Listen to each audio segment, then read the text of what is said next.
Welcome back. It is that time. We check in with Mike Eppel standing by this morning for us. Hello. Happy Thursday, Mike. Thank you. Same to you. How are you? Thank you. All right. We were following the numbers that got released yesterday, inflation rate, and seeing prices jump for certain items. Please say this is short term. Well, that's the big question. I can't definitively say that it is, because will prices come down again at some point, as central banks have said that, as we work our way through the closure of the economy, the reopening, you're seeing these massive swings in prices, Melanie, on a comparable basis. That's what we're looking at for the inflation rate, which was up 3.6% for the month of May compared to May a year ago when things were shut down. So what's happened since then? Well, the price for gas has gone up 40% plus. Lumber prices have hit all-time record highs. Furniture prices are up 10%. There's some taxation and tariff vagaries there as well. And a lot of consumer products have gotten a lot more expensive, and you certainly feel it in your pocketbook. Now, central banks will argue, well, all of this will smooth out over the next several months and into 2022, so they're not needing to raise interest rates. The inflation gauge is a key signal for central banks with interest rate policy, which affects mortgages and borrowing costs. They're saying, no, we're just going to stay on the sidelines, keep everything as it is. Again, there's a lot of debate in the market whether or not prices will ever actually come down or stabilize or what have you. It'll all come back to supply and demand and getting the economy sort of back to normal, I suppose, from a performance perspective. Okay, back to normal, looking to air travel. I know a lot of people are dreaming about where to go and what to do. But first, we need to go a little bit backwards because there were still a lot of people waiting on the limbo portion, right? The refunds and whatnot. Yeah, getting refunds.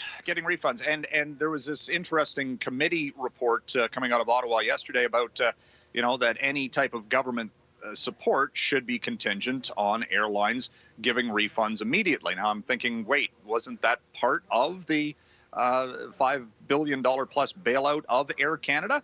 How come that hasn't been put into effect yet? And yet, passenger rights groups have been saying, they've been long calling for better rules and restrictions on the airlines to give passengers better support, so to speak, from a consumer standpoint. So maybe that's another step in that direction. We will see. But again, we talk about the restart of airlines and the bailouts. This is a long-term thing. There might be more money required here to, get airports that aren't fully in operation back up to speed. The entire sector is going to need support for potentially several years. Absolutely. Have you, I know a lot of people have, I'm wondering if you have already started looking ahead to planning a winter vacation. Yeah, a little bit, because prices are actually pretty good right now. Right. So, if you want to jump on some bargains, again, hoping that, travel is more accessible, I suppose, later in the year. Air Transat is certainly looking ahead to 50 winter vacation destinations for its fleet of aircraft that should be back up and running by July 29th. They've been shut down since January, but looking at restarting. So it's a positive signal. A lot of furloughed airline crew will be called back, so that's great.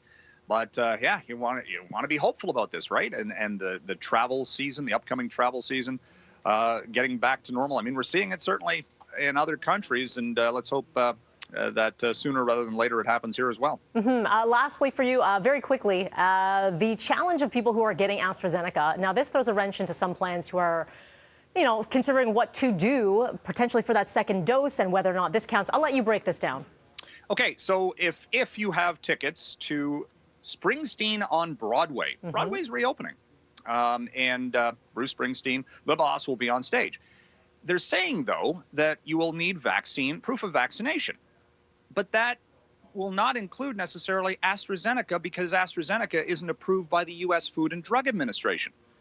So we're not hearing about this anyplace else yet, but it's going to raise some interesting questions and challenges for, again, global travel, what's approved, what's not, and, again, a more nuanced, I suppose, vaccination protocol and proof of such. The fact that they're being that specific is actually a surprise. And how do you actually show that? Do you have to take your vaccination papers with you? Is I it, feel or is like there going to be a yeah, QR code or something? I think there's going to be a bit of pushback on this for a number of venues, so not just there, but also, I could be wrong, but when you get that second vaccine dosage, I think it only lists your last vaccine. So let's say you switch to an mRNA and you were AstraZeneca for your first dose. Does that count then? I think there's just a lot of uncertainty. So many that's still going to have to be worked out. And of course, it's Broadway's reopening, but Canadian travel across the border not as easy quite yet. Yet. Hopefully we get some more on that in the coming days. You got it, Mike. Always appreciate your time. Happy Thursday. Thank you. Thank you. 619 is what we're sitting at right now, and some good news here. Ontario's overall COVID case count continues to drop, but one region is seeing a surge of infections. We'll bring you more coming up.